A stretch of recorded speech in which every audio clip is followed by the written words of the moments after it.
l'opinion pense de vous. De l'autre côté, je suis avec Monsieur Georges Melumbou. Il est expert en éducation. Il est doctorant en économie également de l'éducation, directeur des établissements NL. Monsieur Georges Melumbou, soyez le bienvenu. Merci beaucoup. Melumbou, je commence directement avec vous. Vous êtes sans ignorer que l'actualité, c'est la formation du gouvernement, mais l'opinion pense que le partage de 65 postes ministériels, déjà ça pose problème par rapport au coût de notre budget de 5 milliards. Vous êtes expert en éducation, vous êtes analyste politique. Pensez-vous que c'est un faux débat? En principe, tout débat est vrai et tout débat est faux. Si on voit la grandeur de la RDC par rapport à 65 postes, un pays continent, ça ne dit absolument rien. Si ces 65 ministres travaillent pour la création de richesses. Mais si ce sont des ministres juste pour récompenser ceux qui ont milité pendant les élections, là nous tapons à côté. Vous voyez, c'est comme le débat centralisation-décentralisation. C'est seulement quel type de leader nous avons pour amener tous à un objectif commun qui est le bien-être du peuple congolais. C'est beaucoup lorsque le budget reste celui de 5 milliards. Et là, on crucifie le pays et après 5 ans, Félix va échouer. Mais si ces ministres-là travaillent pour la production de richesses, renforcer la gouvernance dans ce pays, 65 ministres, ça ne dira rien. On peut même aller très loin. Le salaire des députés, si de 13 millions de francs, ça ne va choquer personne si on mobilise, vous voyez, dans l'exécution du budget. Parce que c'est possible, sur le plan des chiffres, on présente 5 milliards, mais dans l'exécution du budget et la mobilisation des ressources, on peut aller à 30 milliards de dollars. C'est possible dans ce pays. Et seulement, si ces ministres-là travaillent pour la production de richesses, pour la gouvernance, c'est une opportunité pour le bien-être du peuple congolais.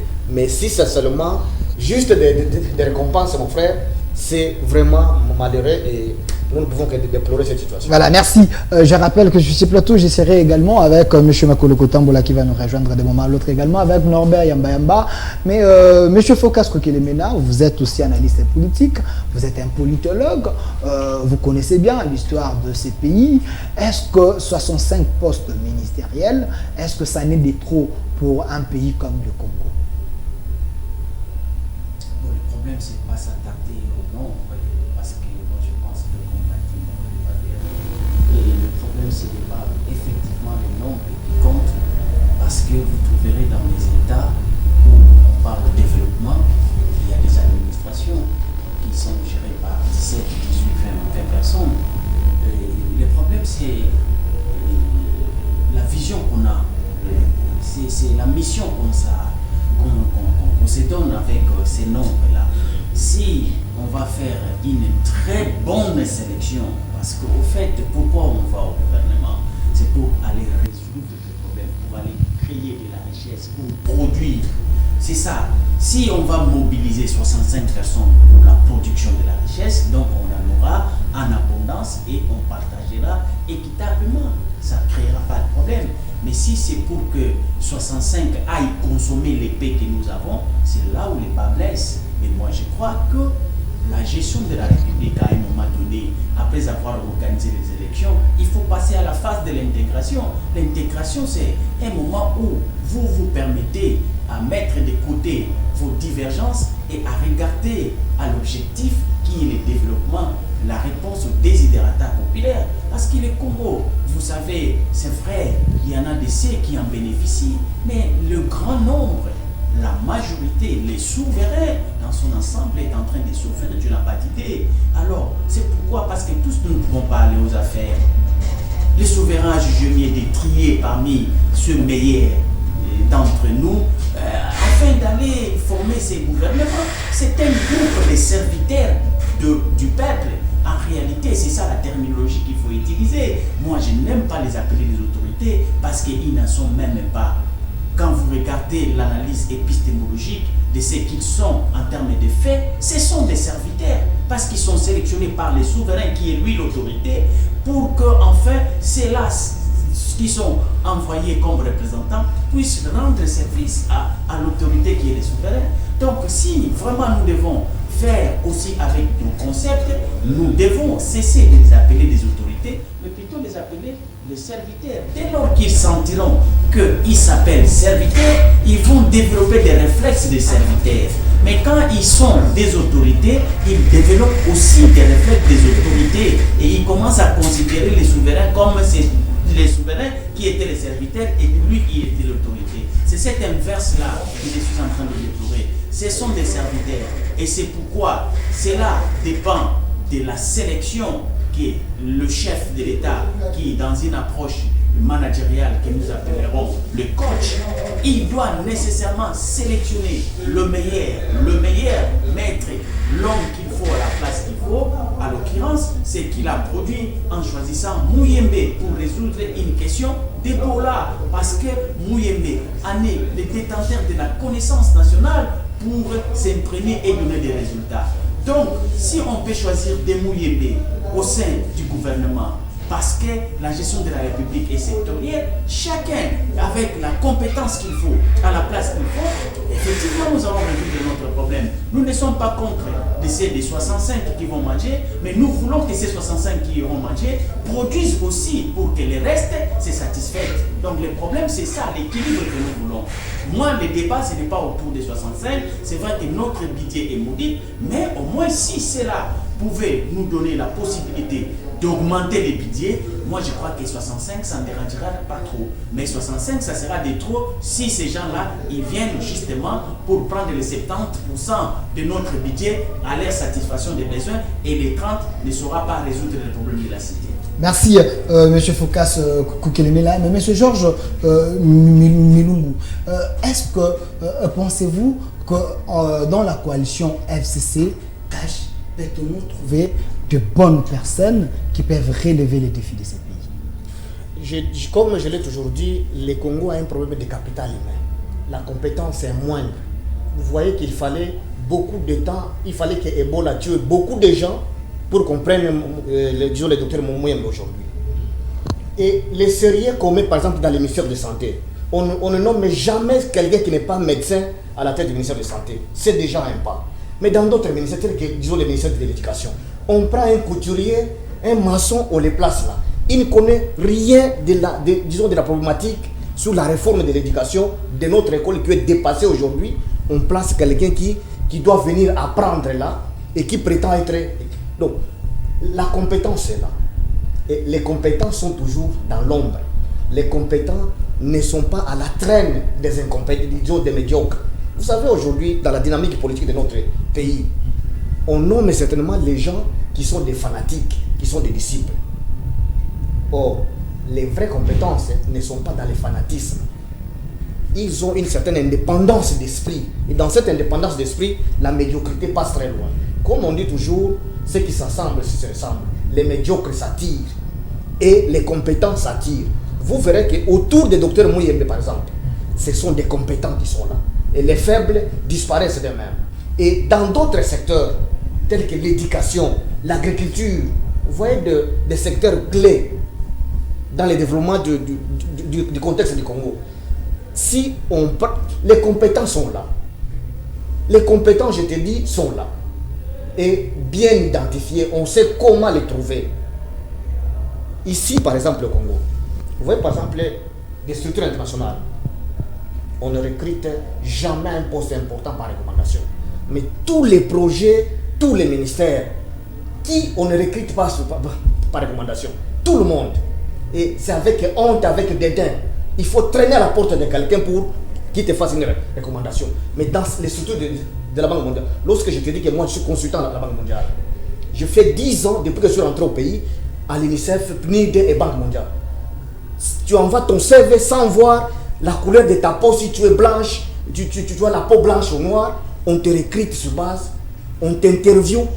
Donc tu assistes à une interview indépendante et on te recrute. Ces gens-là sont nombreux et ils se cachent. Ils se cachent à cette médiocrité, à cette barrière de médiocrité. Moi, je peux te rassurer que Mouyembe devait avoir beaucoup souffert pour ne pas voir Kabila pendant 18 ans. Ça, je crois. Les compétences ont du mal à rencontrer ceux qui prennent les décisions. Et les compétences sont là. Donc, seulement, les compétences sont moins nombreuses. Il y a beaucoup de porteurs de diplômes, hein, mais ces diplômes ne représentent pas la connaissance. Et ce n'est pas la faute à ces jeunes-là. C'est la faute aux gestionnaires qui gèrent, qui ne savent pas adapter notre système d'enseignement à la dynamique démographique du Congo. Nous sommes en train de copier la Belgique, un vieux pays qui n'évolue pas en démocratie. Nous copions la France, un vieux pays qui n'évolue plus disons en démographie. Or, le Congo a une démographie croissante qu'on ne sait pas gérer en termes de planification. Et on prend la même école dépassée, on la calque au Congo, et nous avons des diplômes qui sortent. Même les médecins, vous pouvez vous imaginer, il sort, il ne sait pas qu'est-ce qu'il va faire après. Est-ce que tu peux t'imaginer? Quelqu'un qui termine en polytechnique, il sort, il ne sait pas ce qu'il doit faire. Or, un universitaire, c'est quelqu'un qui doit créer les emplois dans la société. Et notre école forme des porteurs de diplômes. Et ces porteurs de diplômes n'ont aucun sens de créativité. Et voilà pourquoi il y a trop de chômeurs au Congo. Et à partir du moment qu'ils terminent, il manque la vraie compétence et la vraie expérience. Ils sont là porteurs de diplômes. Et il y a une grande masse. C'est pourquoi je dis que notre capital humain est trop faible. Et dans les structures internationales où moi je travaille, nous recrutons difficilement les Congolais parce qu'ils ont des CV vides. Et lorsque vous les appelez par pitié à ces interviews, ils ne maîtrisent rien. Et par conséquent, tu auras plus de nombre d'appels pour les recommander pendant qu'il sait qu'il a échoué. Vous voyez notre école.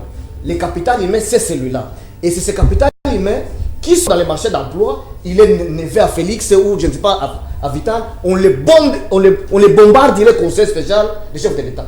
Qu'est-ce que celui-là peut faire? C'est la honte du pays. C'est pourquoi je dis toujours que Kabila n'a pas, s'il a dit qu'il a manqué 15 meilleurs collaborateurs, ce n'est pas qu'il ne savait pas recruter, c'est parce qu'il était en face d'un capital humain faible. Et Félix va payer le même prix. Pour preuve, il se plaint déjà de son cabinet. Ce sont des Congolais, non, bardés de beaucoup de diplômes. Notre capital humain est très faible. C'est pourquoi moi, je propose toujours que la priorité soit la réforme de notre système. Que nous soyons compétitifs. La richesse le Congo avec les diamants, les coltans, ça, un bon capital humain. Nous sommes nuls. Nous sommes à l'ère de l'économie de connaissances. Ne restons pas seulement un pays qui consomme la connaissance. Où l'Europe conçoit, crée la connaissance, l'Asie fabrique, et nous sommes là consommateurs de déchets. Pendant que la matière première part de chez nous. Ça, si aussi longtemps qu'on ne tournera pas cette tendance, notre capital humain restera toujours très faible et nous aurons les mêmes problèmes de gouvernance. Quelle que soit la bonne foi de Félix, parce qu'il n'est pas un ange. Il ne fera rien sans bons collaborateurs compétents, expérimentés. Alors les expérimentés sont là, mais qu'il faut faire un effort avec les soucis de changer les choses. Merci. Monsieur Phocas Kokelem, est-ce que vous avez la même analyse avec monsieur Georges Milumbu? Est-ce que nous avons un problème d'un capital humain? Mais toutes les études des experts du monde, des Congolais et des étrangers, prouvent à suffisance que les Congos est sous-développé parce qu'il y a un problème d'homme. Le malaise, c'est quoi? Il faut les comprendre. Qu'est-ce qu'il y a en priorité au Congo? Parce que le diagnostic est déjà là. On vous dit que le problème, c'est l'homme. Et l'homme est formé par l'enseignement. Donc, la priorité au Congo ne peut en aucun cas être les sauts des moutons. La priorité doit être l'enseignement pour résoudre un problème vital. C'est la disparition du Congo. Parce que pour qu'un État puisse survivre, émerger, se développer, il faut que ce capital humain existe. Ça doit être une réalité d'autochtone. Ce sont eux qui vont créer la richesse. Mais si vous n'en avez pas, et vous n'avez pas de politique pour en procurer, même si vous appelez des Chinois, ils viendront pour travailler pour les intérêts de leurs États. Et vous serez voués à disparaître. Les petits pays comme le Rwanda vont vous coloniser. C'est ça le problème. Aujourd'hui, ceux qui dirigent le Congo, je suis désolé, qui pensent que donner l'école gratuite et obligatoire, c'est en faveur des familles, des ménages. Non! Fausse idée, incoction. Dans la doctrine théologique, vous trouvez que dans une approche démocratique, la priorité, l'État s'est fait entourer des partenaires pour lui produire des bons citoyens. Ces bons citoyens ne sont pas des citoyens au profit des ménages. Non, ce sont des bons citoyens au profit, à la disposition de l'État. Un État qui a pensé à l'éducation ne peut pas traîner pour collectionner les meilleurs d'entre les étudiants, les meilleurs d'entre les acteurs pour aller à la gestion de la République. Nous traînons parce qu'effectivement, à la traîne, il n'y a pas de capacité.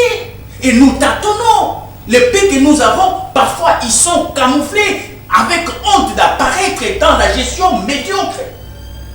Le fait de pouvoir se garder à l'écart, c'est vrai que la République perd, mais la République a prouvé mettre des mécanismes pour en créer autant. Parce que nous avons une démographie favorable. Il y a des jeunes, il y a des générations qui viennent. Mais le problème, c'est qu'il faudrait que l'État puisse être réfléchi autrement. L'État doit se faire produire ses propres citoyens.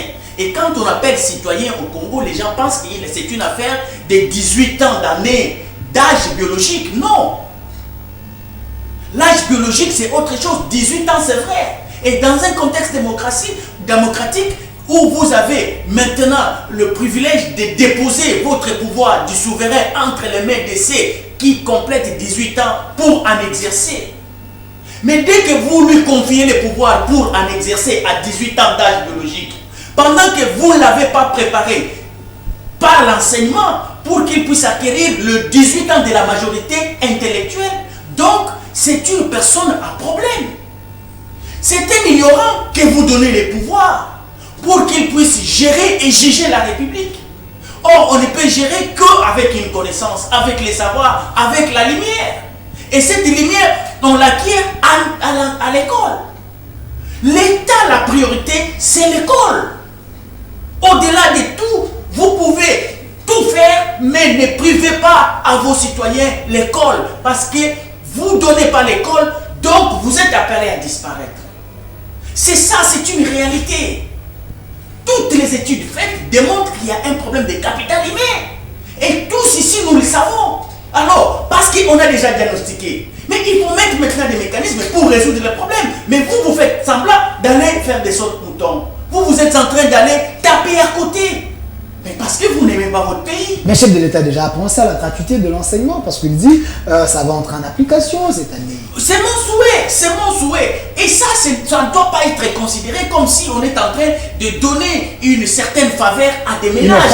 Non, ça c'est pour l'intérêt de la République. C'est la République, après 18 ans, qui va récolter les résultats des bons citoyens formés qui seront disponibles pour servir la République. Parce que la République ne peut avancer qu'avec la main-d'œuvre. Et cette main-d'œuvre est disponible que quand vous aviez formé vos citoyens.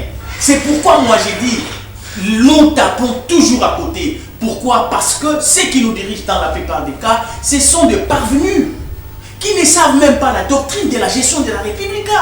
Et c'est cela la crainte.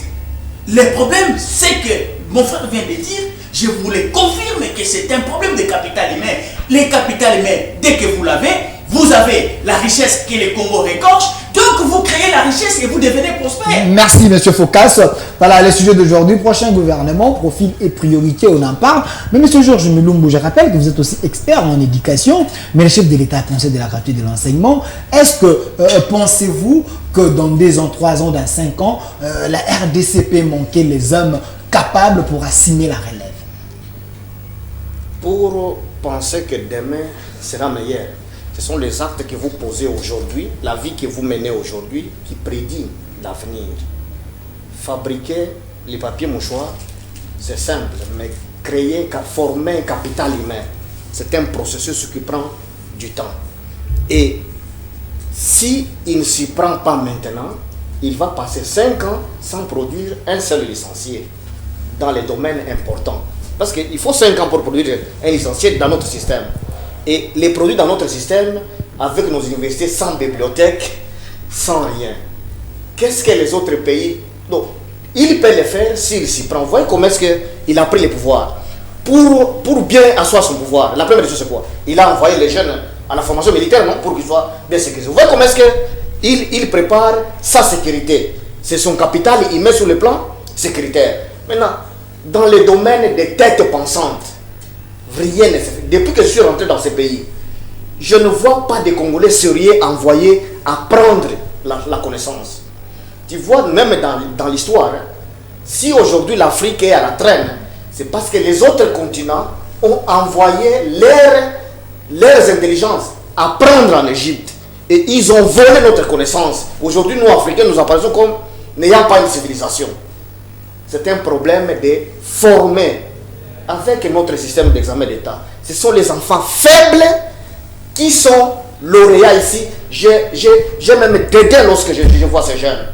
Je t'avais dit qu'il y a un cas dans mon quartier. Un jeune, il a abandonné en 4e année primaire et des humanités. Il présente, il a 85%. Et on verse la poudre. Ce type-là, s'il y a des bourses de Turquie ou quoi, il va aller, non? C'est quelle élite en forme? C'est quelle élite, c'est pour quel avenir? Vous voyez, nous autres, nous sommes de ces Congolais-là volontaires. Avec mes initiatives, je vais étudier dans les domaines récents. Je suis économiste à l'éducation, non? Ce sont des domaines qui n'existent pas dans nos pays. Pourquoi ça n'existe pas?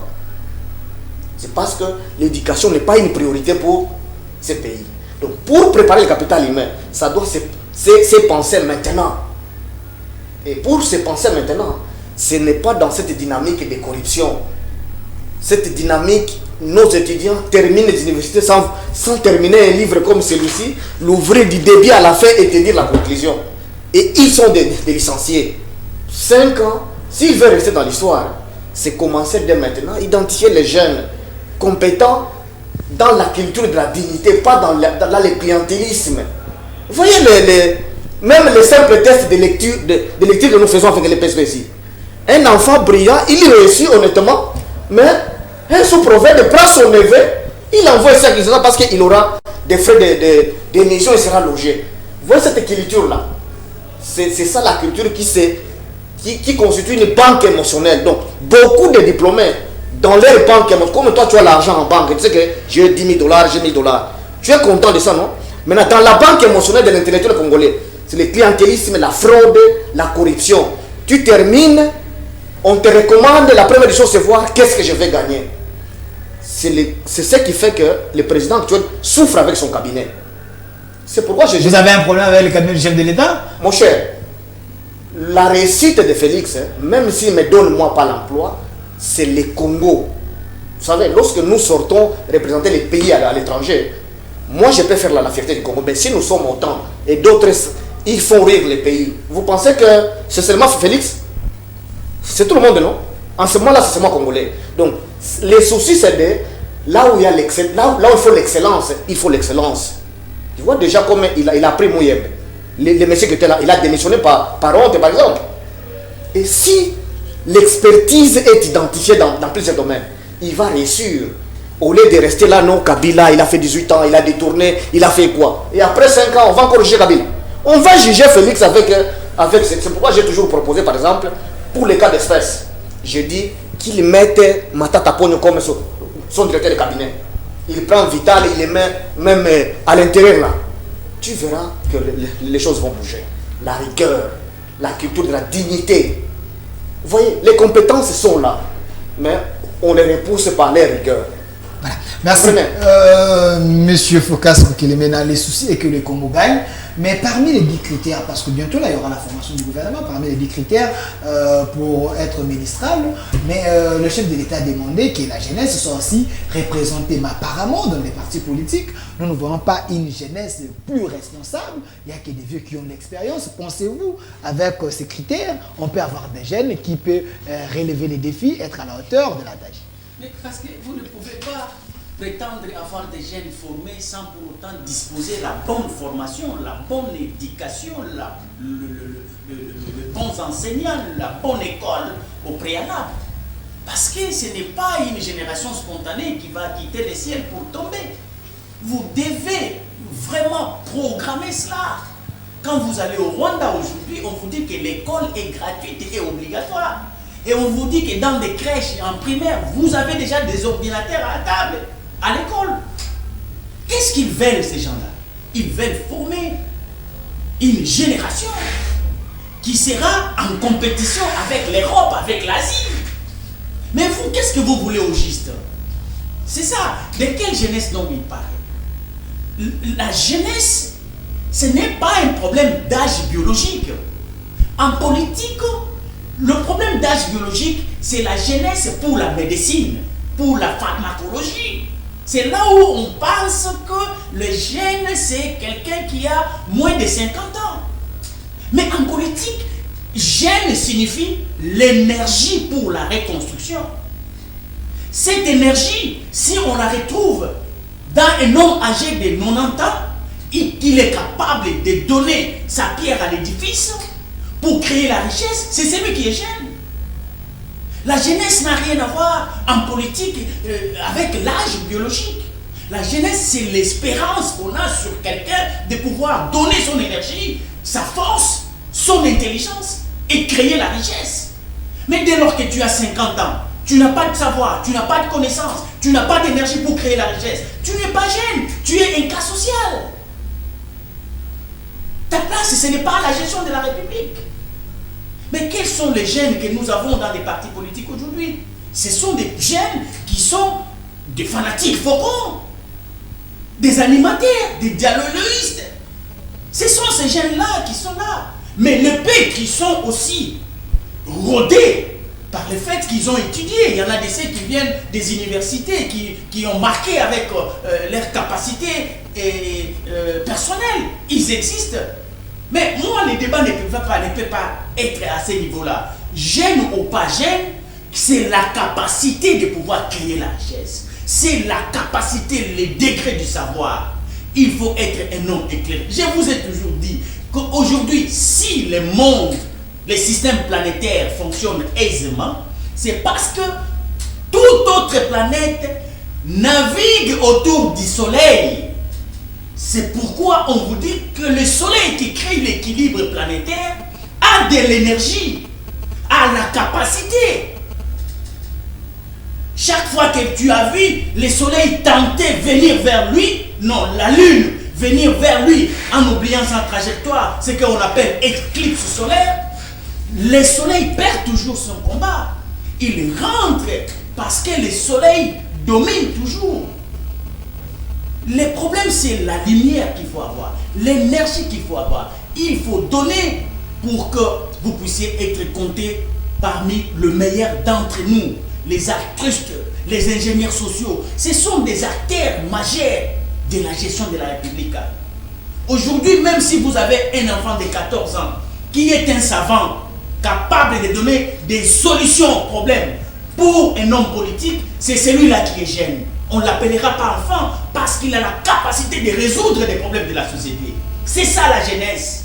L'énergie, la capacité de pouvoir transformer le problème en opportunité à la richesse. C'est ça la jeunesse en politique. La jeunesse, ce n'est pas lié en politique avec l'âge biologique. Vous avez combien de jeunes ici au Congo? Mais on continue de vous dire qu'il y a un problème de capital humain. Mais pendant que nous avons une jeunesse florissante, il y en a nombreux. Mais on vous dit qu'il y a un problème de capital humain. Donc vous devez comprendre que cela ne cadre pas avec l'âge biologique. Donc la plaie, elle est profonde dans ces domaines-là. C'est ça, parce qu'il y a 60 ans.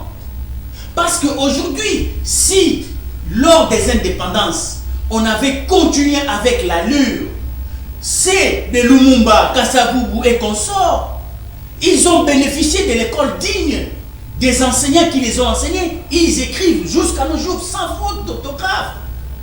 Et nous qui avons suivi, nous n'avions pas trouvé 70% de ces conditions. Nous nous sommes battus. Et aujourd'hui, nos enfants, ils sont en train de régresser davantage. Donc, soyez sûrs que nous sommes en train de préparer. Et il ne faut pas vous étonner que demain, les Rwandais soient installés ici au Congo. Parce qu'ils ont des têtes bien faites. À même de pouvoir diriger les... Donc, vous estimez que demain après-demain, le Congo sera occupé. Si donc, nous continuons... Parce qu'il y a envie, il n'y a pas une bonne politique de l'encadrement de la jeunesse. Il y a pas de programmation de politique publique qui mettrait le Congo en épargne de tous ces genres de menaces. Parce que quand votre État ne regorge pas des intelligences, votre État sera menacé et ça va disparaître. Ça ne sera pas le premier cas au monde. Il y a des États qui ont disparu. Parce que quand vous n'y mettez pas vos intelligences à pouvoir créer votre propre modèle de société, vous êtes voué à la disparition. Il faut comprendre une chose, c'est très très simple alors.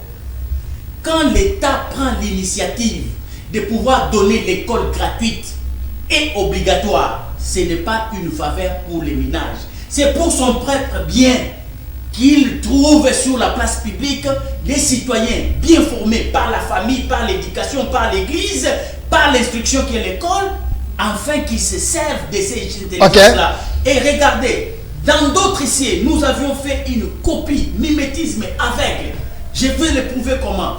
Quand ils ont décidé dans d'autres ici de prendre la responsabilité de remettre entre les mains d'un citoyen de 18 ans les prérogatives de pouvoir choisir, de pouvoir décider, de juger et de gérer la République, c'est parce que leur cycle scolaire, quand vous regardez, on vous dit qu'à 18 ans, un enfant est déjà préparé par le fait qu'il a déjà subi des concours de rédaction, des concours de tests, d'examen, parce qu'on a déjà soumis ces termes-là à l'exercice de ce que l'on appelle la dissertation, par exemple, qui consiste à exercer son intelligence, avoir un problème, à réfléchir et donner des solutions.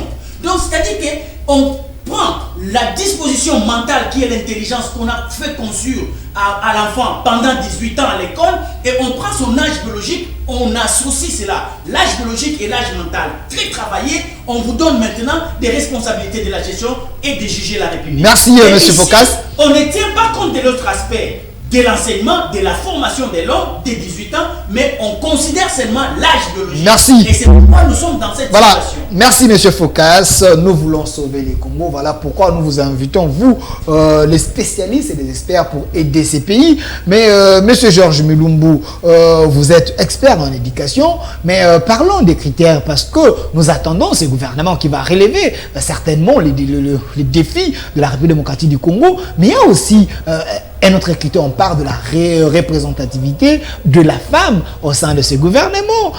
Dans nos partis politiques, on ne voit pas assez les femmes. On a demandé 3 noms par poste. Il n'y a pas assez de femmes. Est-ce que croyez-vous que la femme congolaise elle est capable d'assumer de grandes responsabilités pour aider la nation? Oui, avant de répondre à cette question, je voulais un peu toucher l'aspect de dire est-ce que les jeunes ont l'expérience. Je voulais savoir qu'est-ce que vous attendez par l'expérience. L'expérience, nous en philosophie, nous définissons l'expérience. Vous voyez par exemple, lorsqu'on dit que l'eau c'est des molécules d'oxygène plus une molécule d'hydrogène et vous mettez ensemble, ça vous donne l'eau. C'est ça l'expérience. Si vous mettez ensemble ces deux éléments et que ça ne vous donne pas l'eau, même si vous mettez ça pendant 10 ans et que vous ne réussissez pas, ce n'est pas ça l'expérience. Ça, vous tombez dans la routine. Et c'est ce que nous voyons dans la plupart des cas. Lorsqu'on est secrétaire général dans un ministère, on ne fait qu'orienter les lettres, telle direction. Et votre question c'est, est-ce que les frais de fonctionnement sont venus? Vous n'achetez même pas des papiers pour vos collaborateurs. Vous faites 15 ans dans un ministère. Est-ce que vous avez de l'expérience? Même si vous avez 60 ans. Et vous êtes ministre. Vous ne trouvez aucune solution à part les missions inutiles. Dépensez votre budget de fonctionnement à 120%, à 150%. Vous créez beaucoup de femmes, beaucoup de maisons pour vous seul. C'est ça l'expérience? Et gérer un parti politique, vous envoyez beaucoup de cadres. Prenons les grands partis comme PPRD. Prenons ce cas-là. 18 ans de règne. Vous avez été secrétaire général. Et vous envoyez des gens sans projet de développement dans aucun ministère. Et après, vous avez l'échec. Et vous dites que vous avez l'expérience? Ça, c'est pas l'expérience, mon frère. Ça, c'est la routine. C'est la routine pire et simple. L'expérience, c'est par exemple, moi, je vous dis, je suis venu, au lieu d'aller courir derrière ces vieux-là pour me recommander, je dis niet. J'ai fait mes bonnes études, je postule, les organisations sérieuses me recrutent sans recommandation. Qu'est-ce que j'ai fait? Le gouvernement n'avait pas de stratégie de l'éducation. J'ai élaboré une stratégie, le gouvernement Kabila est un pays, la RDC est respectée dans le domaine de l'éducation parce que nous avons la stratégie. Les bailleurs tels que la Banque mondiale financent sur base de la stratégie. Le ministère de la Santé a copié. Moi, je suis très heureux lorsque tous les ministères copient ce que moi j'ai initié. Vous voyez l'expérience. Vous avez initié quoi? La stratégie de développement de l'éducation pour 5 ans.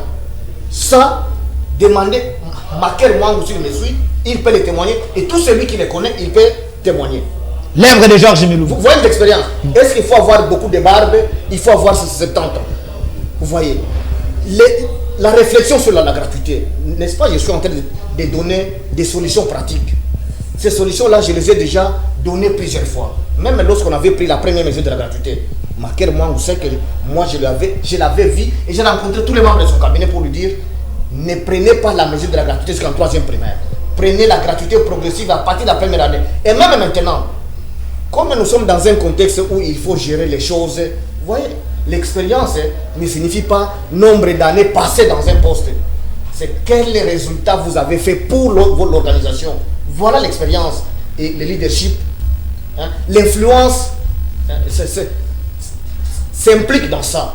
Donc, les débats sur l'expérience ne signifie pas, même il a fait 10 ans, il a l'expérience. Non. Représentativité de la femme au sein du gouvernement. Est-ce que nous avons cette femme aujourd'hui au Congo qui peut relever les défis, prouver le contraire? Parce qu'apparemment, le chef de l'État exige cela. Oui, j'ai déjà, comme je vous dis, je travaille dans les structures où on recrute sans recommandation. Il y a des femmes dignes dans ce Congo que je respecte énormément et que tout le monde peut voir, il peut respecter. Ces femmes-là ne viennent jamais dans les partis politiques à cause de la dynamique négative de nos hommes. Nous, hommes, parfois, nous sommes très cruels. Lorsqu'on voit une femme, on pense qu'elle vient avec sa féminité. Il y a des femmes dignes, intelligentes, compétentes, même plus que moi. Je peux le dire. Là, c'est en toute humilité. Ouais, les femmes sont là. Seulement, l'homme sans culture de dignité qui a fini dans notre mauvaise école ne veut pas chercher les compétences. Parfois, lorsque vous êtes un parti politique, vous n'avez pas de compétences. Il faut en chercher. Et vous vous posez la question, pourquoi les femmes compétentes ne viennent pas? Elles sont là. Et même les hommes compétents sont là. Mais seulement ces compétences-là, à cause du clientélisme dans nos partis politiques. Moi, je t'ai dit que, tu sais que j'ai postulé à l'Okunga, j'ai été élu. Ma requête a été jugée fondée et recevable. C'est ça la preuve que j'ai été élu, non? Je devais avoir un siège. Mais parce que certaines autorités disent, toi tu es d'où? Ils me regardent, ils ne me connaissent pas. Donc, ils ne me connaissent pas parce qu'ils ne me connaissent pas. Il fallait que, depuis les années, je commence à lécher leurs talons pour qu'ils me donnent un siège mérité. Mon malheur, c'est de faire partie dans leur plateforme. Tu vois la dynamique de la politique. Et les compétents se rétractent. Donc, les femmes compétentes, mon cher, je te rassure, sont là. Ils sont ici au Congo. Et les hommes expérimentés, pas qui ont la routine dans leur tête. Les compétents, les expérimentés sont là. Vous voyez, je vous donne mon cas personnel dans le domaine de l'éducation. Voilà, merci. J'ai des solutions sur la gratuité et c'est possible même dans une semaine de prendre une mesure de gratuité. Ça, je l'ai dit. Ok, merci. Monsieur Phocas Koukile, mesdames et le chef de l'État, avec le nouveau pouvoir, on vient de prendre quand même un signal fort. Le Rwandais, les commerçants rwandais ne peuvent plus entrer chez nous avec un jeton. Ils doivent maintenant avoir un passeport, soit un visa pour venir maintenant au Congo. Mais on parle que la répartition des postes ministériels, le FCC doit avoir la défense, doit avoir la justice. Est-ce que pensez-vous que c'est déjà un risque parce qu'ils ont fait 18 ans au pouvoir selon l'opposition, qu'ils n'ont pas pu éradiquer la guerre, la situation sécuritaire? Est-ce que ce n'est pas un danger pour le nouveau président? L'FCC a pris la défense. Et pour aller avec où? Pour aller faire avec quoi? C'est ça le problème. Donc, moi j'ai pitié parfois quand les journalistes et les communs mortels, quand on parle des choses de la République, on parle ça un peu en désordre, quoi. Non, la répartition des postes ministériels, le FCC a ces ministères-là.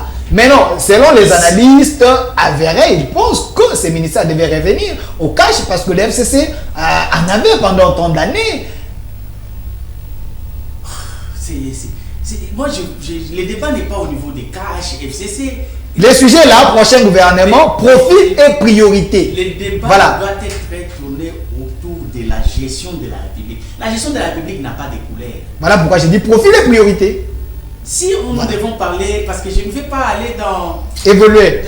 Dans une manière désordonnée. Et dont la nation évolue. Et voilà. Donc, ça fait mal, mais c'est ça aussi le problème. Le débat ne devait pas s'orienter comme cela.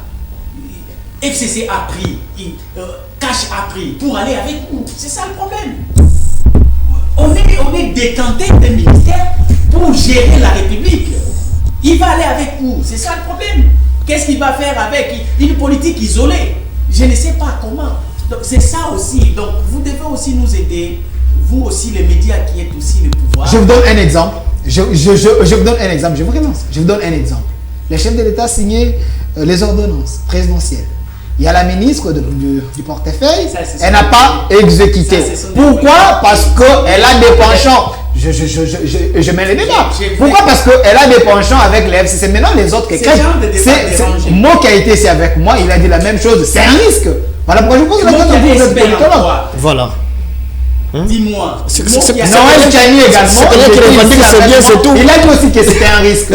C'est pourquoi je te dis, il y a des débats qu'il faut circoncire et votre opinion, analyse les débats vers l'expert du domaine. Analysez, donnez votre. Quand on vous présente, monsieur, il vous identifie en quoi il est expert. Ok. Moi, je vous dis en quoi je suis expert. Ainsi de suite. C'est ça aussi. Votre analyse, un danger ou soit c'est normal, ça pouvait se faire comme ça.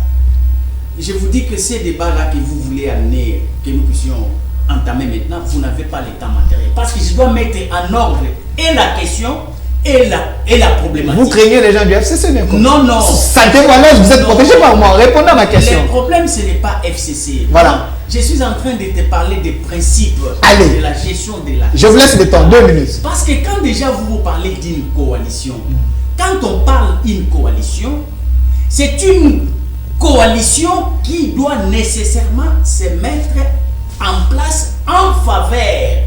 On met une coalition en place en faveur de celui qui a reçu le mandat de la présidence de la République. C'est ça. La coalition signifie que à l'absence d'une majorité constatée, on identifie les acteurs, les regroupements et on essaie de s'organiser pour donner au président de la République une majorité coalisée pour qu'enfin il puisse imprimer son projet de gouvernance qu'il a promis. Mais quand vous vous dites déjà que c'est une coalition et vous dites FCC a pris, Cash a pris, où est la coalition? Il va aller avec vous. Parce que vous, de l'autre côté, vous soulignez qu'il y a une coalition. Mais vous vous dites encore Cash a pris. Mais il est dans la coalition ou bien il est en dehors de la coalition? Mais dans la répartition des postes, on a signifié bien les postes. Cash à 23, le FCC à 23. Donc le FCC a aussi ses retenus et ses alliés à l'intérieur. La répartition des postes, c'est une autre chose. La gestion de la République, c'est autre chose. La répartition des postes, c'est pour que chaque groupuscule ait ses acteurs dans la gestion. Mais la gestion, c'est une vision du président de la République qui, ensemble avec les coalisés, imprime un programme d'ensemble de gouvernance.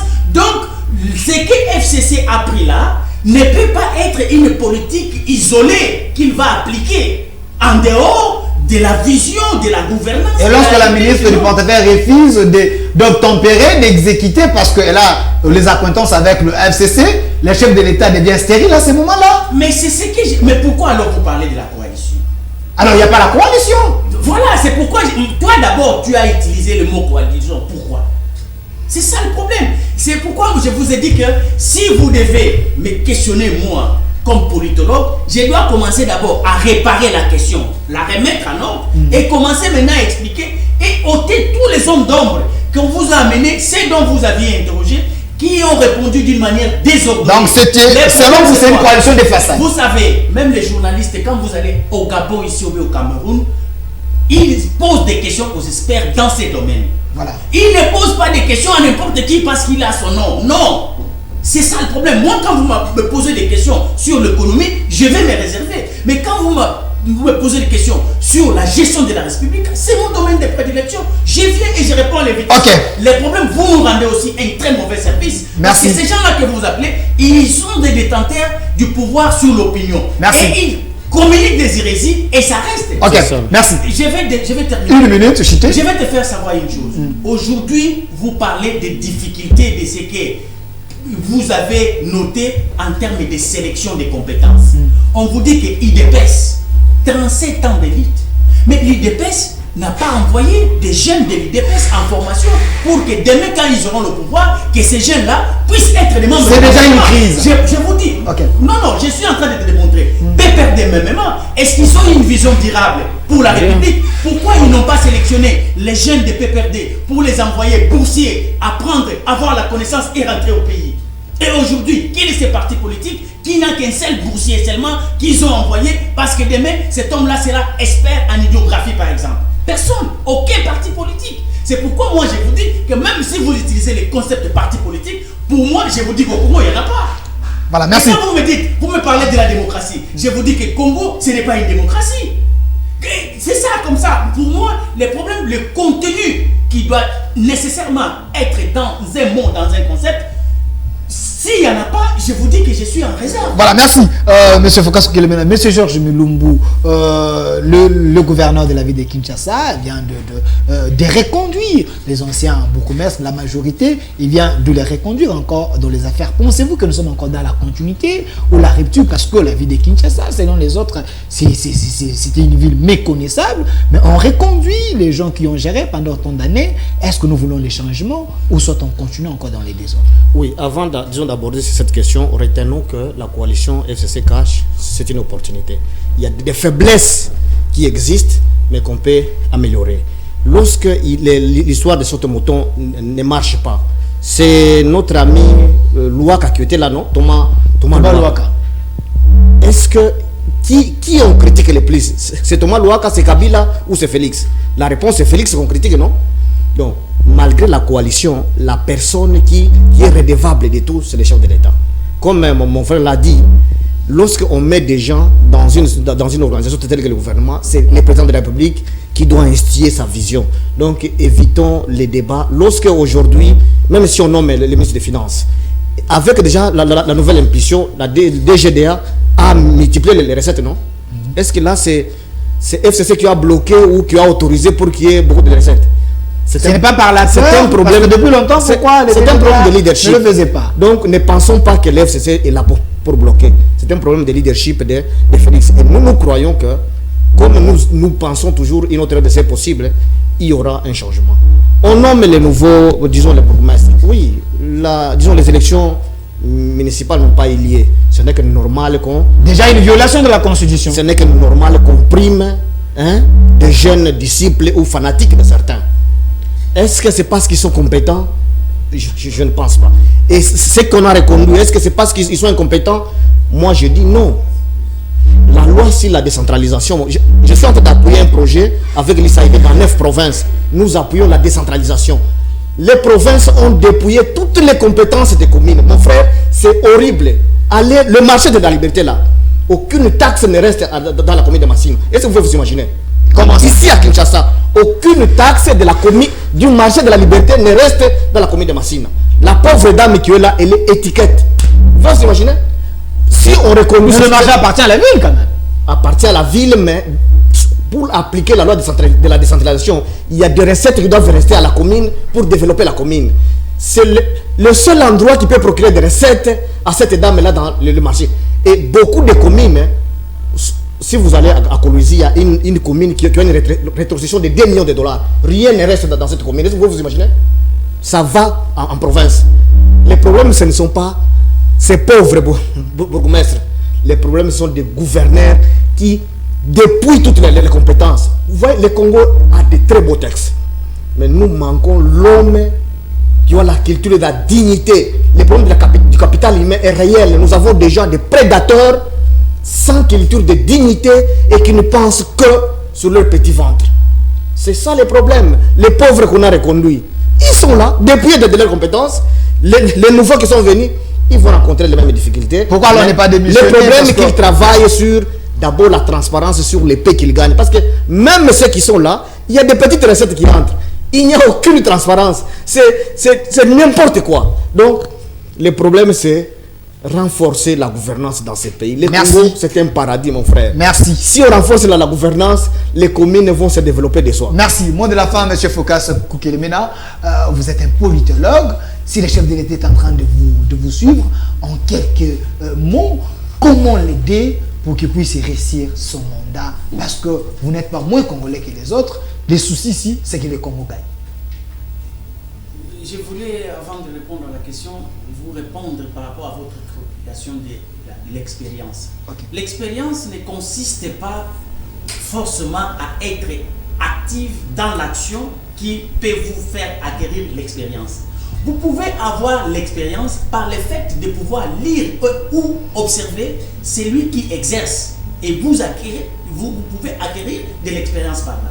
Parce que vous avez des yeux pour voir et vous avez la tête pour retenir et tirer des conclusions. Tel que nous voyons nos bourgmestres échouer. Nous ne sommes pas des bourgmestres. Mais le fait que nous les voyons échouer, nous, avec notre intelligence, nous pouvons acquérir une expérience partant de leurs échecs pour que quand nous serions là, que nous fassions autrement. Donc le problème de l'expérience, ce n'est pas le nombre d'âge ou bien le fait d'être dans une routine. Non. C'est le fait aussi d'avoir l'information. L'information vous permet l'approche de la vue, le fait de voir, ça vous permet d'acquérir aussi de l'information et ça vous crée en vous une expérience. Le chef de l'État, qu'est-ce qu'il doit faire? C'est simple. Quand votre voiture est en panne, vous amenez ça au garage.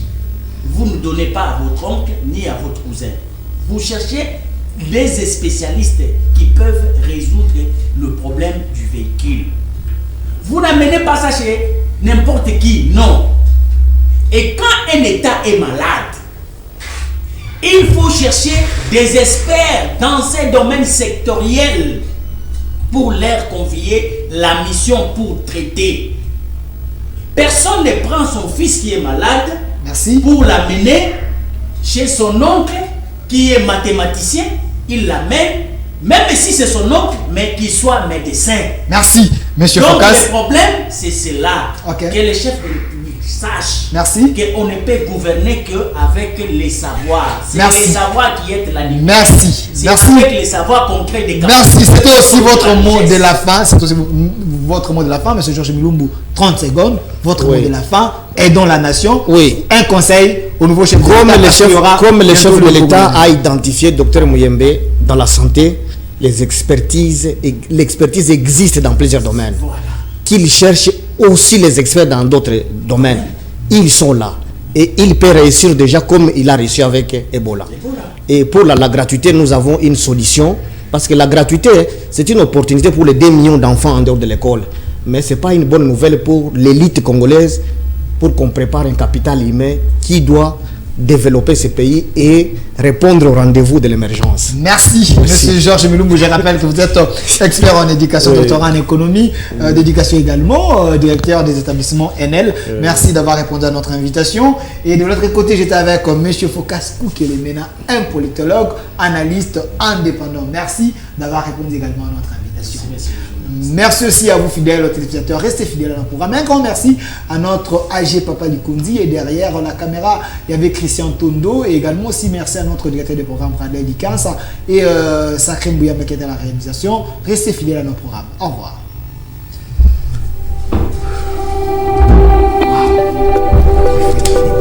Merci beaucoup.